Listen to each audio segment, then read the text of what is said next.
Thank you, Madam Toastmaster. Good evening, Toastmasters, and good evening, most welcome guests. This last Sunday, I finished my 7th consecutive sun run, and it was a great run. Yeah. It was great. It was great, but not for the reasons one might think. I enjoy running. Somehow the repetitive motion, it clears my mind and opens me up to notice those gut feelings, the intuitions, and the little inner voice that speaks to you sometimes. And the problem is, I don't really listen very well. And when I run, there's many of these intuitions that are useful for different parts of my life, and we'll explore some of those. These are my times for the last 7 sun runs. My first run in 2005 was just with some friends. Wasn't very, not a very interesting point there. In 2007 and 2008, well, those are anomalous. And 2009, I really don't actually know what I was doing there. It's a strange time. Which leaves us with these 3 years. In 2006, after my first sun run, I thought, I'm going to get really fit now.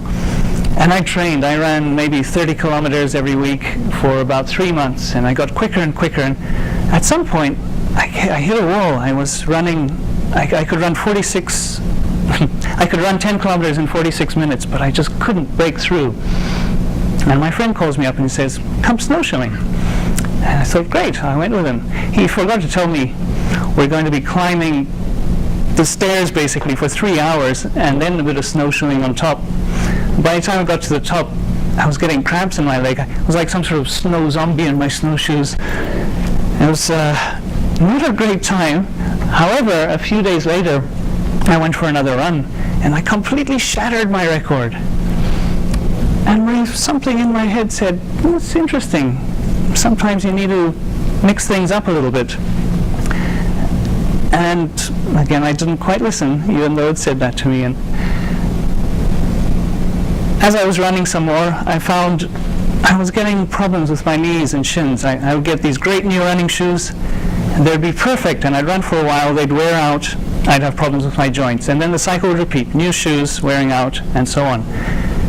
And at one point, I started thinking, there's something wrong here. I grew up in the country. I was barefoot all the time, running around. So the next time I went out, I took my shoes off at a park and ran, and it was incredibly uncomfortable. I couldn't believe it. I'd forgotten how to run because of these nice cushioned shoes. So I stopped getting new shoes. You should see my shoes. They're terrible, tattered-looking things. But I paid attention to my running.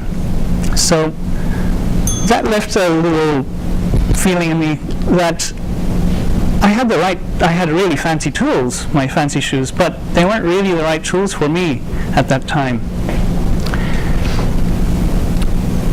Now, in 2010,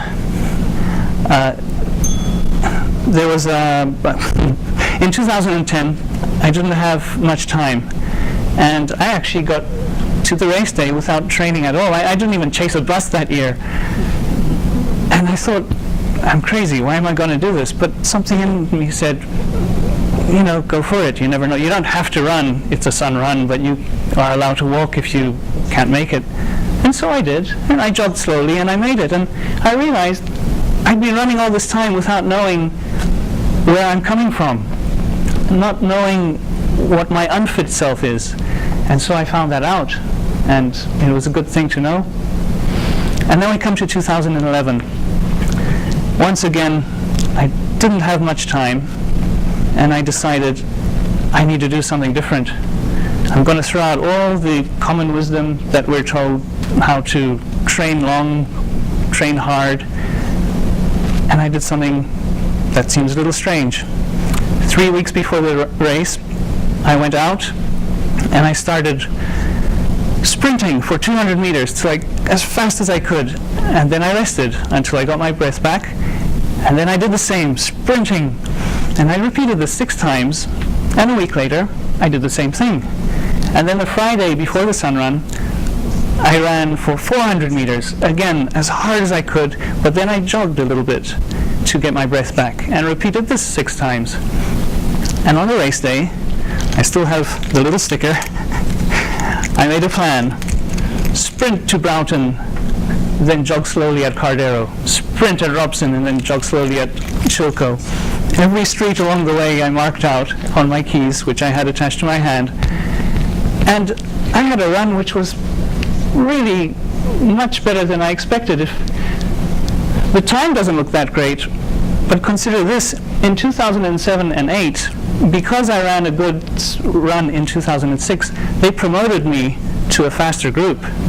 So instead of running from the back, dodging my way through all these crowds, I got to run right at the beginning with no one in the way.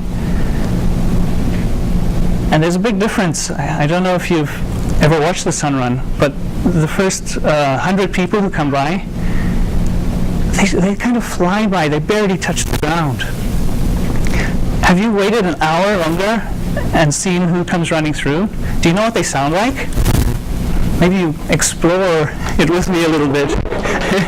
Like elephants. The amount of damage they're doing to their joints, it's incredible, and I experienced that. And so now, this last year was important because all these messages from my gut, from a little voice, I'm finally starting to listen a little harder and apply things in different ways. And then I discovered that all these lessons, checking my tools, are they the right ones for the job? Or am I just in love with a fancy gadget? Am I working too hard, but am I working smartly? Is there a shortcut? These are applicable to many, many parts of my life. Thank you. Thank you, Madam Toastmaster. Thank you.